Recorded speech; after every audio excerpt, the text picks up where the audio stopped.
Welcome to the BEASTwriter podcast. I am your host, Ryan Sakamoto, and today we're going to be discussing the blockbuster trade between the Minnesota Vikings and the Baltimore Ravens. If you watched my latest podcast video in regards to trade alerts, I break it down into three parameters. One, you have who the players are involved, so I give some background on that. Secondly, why it makes sense for both organizations to make this trade. And last but not least, what's the instant gratification versus long-term gains? I look at it from a GM standpoint, the financials, the salary cap, which players are coming out of college, double checking with the scouting department to see if it makes sense financially and long-term or short-term. All right, depending on where your team is at. In this case, obviously the Ravens Super Bowl window is now, which is why the trade was made. All right, so let's talk about the player. What players are involved? Right now it's just Yannick Ngakoue. Here's a quick rundown on Yannick Ngakoue. 2016 third round pick, number 69 overall out of Maryland, set the single season sack record with 13.5 his junior year before coming out of college, foregoing his senior season. Now, one thing that you will notice about Yannick Ngakoue is that he does get swallowed up in the run game, but in terms of his elite get off and converting speed to power, off the edge, you will notice he gets there in a hurry, and that's something that you can't coach up. As you know, in the NFL, pass rushers are at a premium, and every coach will tell you they cannot have enough of them, especially in today's pass-happy NFL. All right, so in 69 career games, here's some numbers for you. 42.5 career sacks in 69 career games.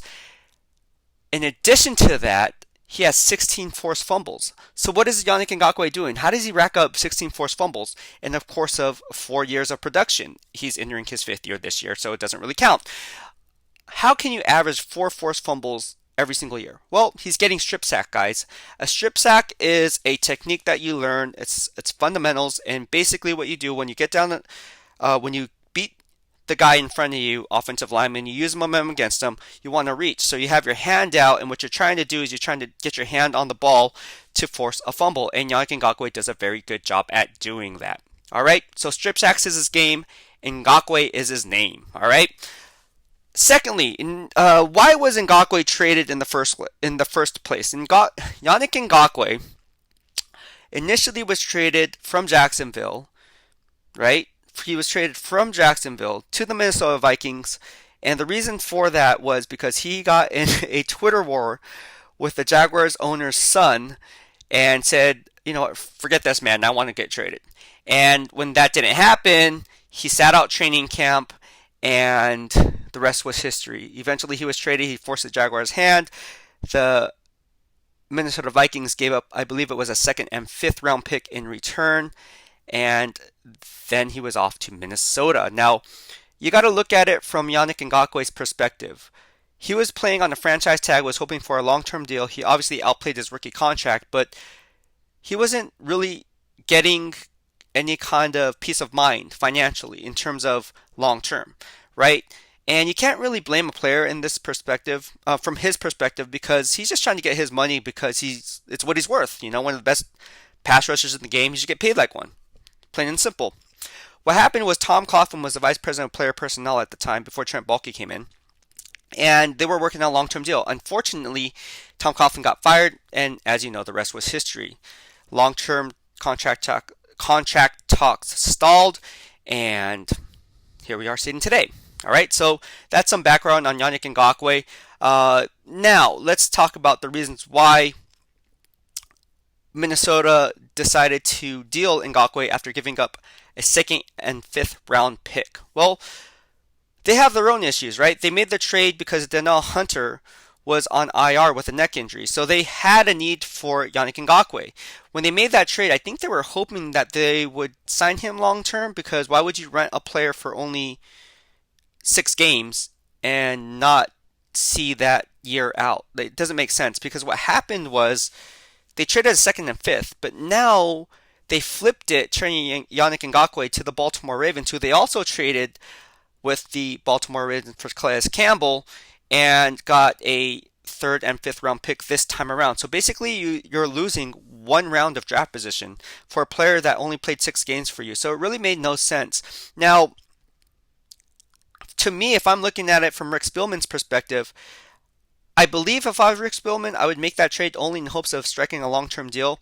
Obviously, they have Danielle Hunter, who's going to be there for a while, and all pro status. If you guys don't know who Danielle Hunter is, look him up. He's a beast, top 5 edge rusher in the NFL. Hasn't played this year because of his neck injury. Prayers up to him. But getting back to Yannick Ngakoue, I think Rick Spielman thought that he had something as an insurance policy, but maybe they were talks and they hit a long-term contract snag, and maybe Yannick Ngakoue is prepared to reset the market for edge rushers. You never know, man. Every year it just continues to go up and up and up and up. So I don't know what the case may be behind closed doors, but it's kind of interesting how they would yield a second and fifth round pick and trade him after only 6 games. That's not even half a season. So there's that. All right. By sending him off to Baltimore, again, the Baltimore Ravens get I feel like the Jacksonville Jaguars are like their farm system or something like the A's were to the Yankees. They get Calais Campbell through trade in the offseason, and then they trade again and strike a deal for Yannick Ngakoue, which is, again, another home run, if you ask me. So on that front seven, the Baltimore Ravens were already a front runner for the AFC. They're actually my pick to represent the AFC in my preseason picks. It was the Seahawks and Ravens, just FYI. But Ravens got a whole lot better, and they're rumored to have interest in Des Bryant, according to Ian Rappaport. So we're going to have to see on that. But getting back to what the Ravens are getting, they are just making power moves. Credit GM Eric DaCosta, who worked under Ozzie Newsome for so many years, in pulling the trigger and keeping that Super Bowl window longer. So what do the Ravens get out of this? Well, again, we talked about the Super Bowl window. Super Bowl window is now. It's not 2 to 3 years from now. It's not 5-year outlook. It's today. You win a Super Bowl now. You do everything you can to get all your horses healthy, to put a roster together to win this championship this season. That's the Super Bowl window today. All right. It also reunites with Calais Campbell. Calais Campbell and Yannick Ngakoue worked well off each other, so you can kind of see that chemistry building and that translating into Baltimore. Again, you want to look at it from a GM perspective. Last but not least, you want to look at the Ravens. Who do they have coming up for free agency, right? Well, there's a guy by the name of Matt Judon, right? Matt Judon is playing on a 1-year contract, right? So he is playing for a contract, and maybe Yannick Ngakoue adds an insurance policy as an edge rusher in case they can't re-sign Matt Judon. Just saying, all right? So it makes perfect sense on why they would be Yannick Ngakoue. Short-term gratification of winning that Super Bowl window, as well as aiding as an insurance policy for Matt Judon. All right, now what do the Vikings get out of it? Well, they recoup draft capital, right? So they gave up initially to get Yannick Ngakoue a 2nd and 5th round pick, but then they were probably looking at it and saying, hey man, you probably can't sign this guy long term. Maybe Danielle Hunter comes back at some point this season or next season, whatever the case may be. Again, prayers up to him. But they probably checked, when I mean Rick Spielman probably checked with the scouting department and said, hey look, who do we have coming out? Like, how can we manipulate the draft in our favor? Well, you do that by recouping draft capital. If you want to move up and down the board as you see fit, you want to make some trades, you need draft capital in order to do that. And I feel like Rick Spielman is on that verge of going that route, because when you look at it, he picks a lot of players out of the ACC and ACC. So looking at, they have a lot of holes. Looking at the big picture, the Vikings have a lot of holes on defense, right? They have the front seven is just horrible. They lose Linval Joseph. They lose players like Everson Griffin. Who do they have left? Eric Kendricks? Who else? Danielle Hunter's hurt, so who else you got?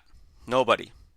They don't have anybody. So you win by building teams from the inside out. Rick Spielman understands this. He's going to solidify the defensive line and offensive line. They need help there too, but I'm mainly talking about the defensive line right now. And some players to keep an eye out for in this upcoming draft is Marvin Wilson.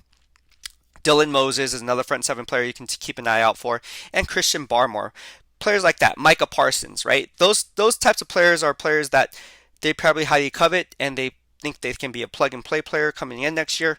So in order to possibly move up in the draft, should they move up, they have the draft capital to do it. Now, they only lost 1 round of draft position because instead of recouping a 2nd-round pick with a trade for Yannick Ngakoue, by trading him to the Baltimore Ravens, they get a third round pick and not a second round pick.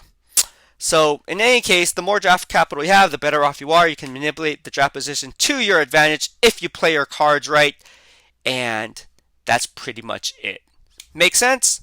Makes sense. All right, so that's my line of thinking. I hope you had a happy Thirsty Thursday.